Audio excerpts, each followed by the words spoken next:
A big part of the problem that we've got in Western industrialized nations, so pretty much most of the world at this stage, unless you're looking at those areas that are kind of still developing, is that we've got a 70-year legacy of massive changes to how we eat and how we consume food.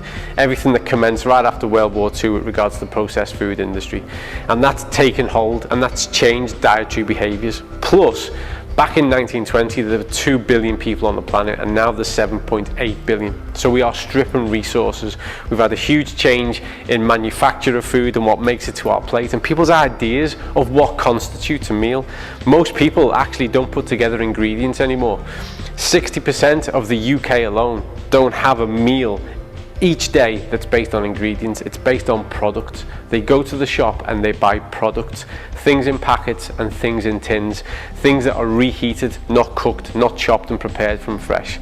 And that's brought about a legacy of illness. And behind that, what's aggravated within the system is what we call systemic inflammation. The inflammatory response acutely, if you do some exercise, for instance, or if you get a cold or a flu, is really important. That initial acute inflammatory response is what kickstarts your immune system to start to protect you. Or if you've done some exercise, it's that acute inflammatory response that starts to bring about the adaptation and changes. But chronic inflammation is what sits behind chronic disease, and it's that systemic inflammation that has become manifest across our populations, and people are walking into sickness.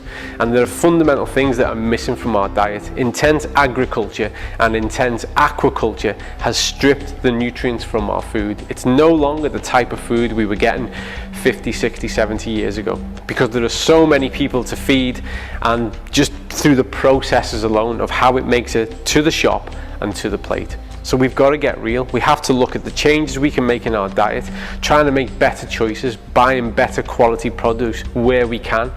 But that is so limited by budget. Not everybody is in a position whereby they can buy the very best of fresh food every single day.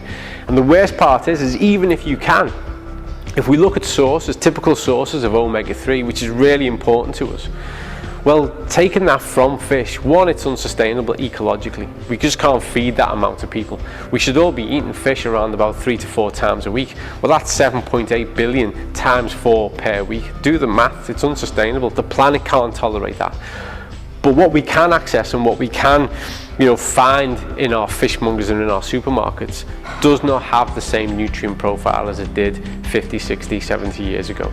So we have to get clever about it, and we have to look at what we can put into our diet, what strategies we can build in so that we can access the same kind of outcome. So we can take a hit of really good quality omega-3.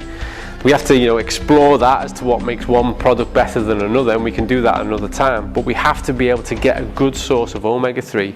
And really, if you look at the current research and the guidelines on this, we should be taking it every single day. We're not taking enough of it. In fact, most prevailing guidelines across Europe, North America, Australia, the UK, they're low. It's a low estimate. It's almost double that we actually need if you look at the research and what creates impact within that human ecosystem. So what we've got to do is get real. We can't take everything from food availability. The world just isn't what it was 60, 70 years ago. So what we can do is we can use the best intelligence, the best research to get the best product to enrich a diet that we're working on, where we're trying to have a diet that's more based on ingredients than products. But we can be really clever and smart about putting these types of products in to enhance that and to get a far better health outcome.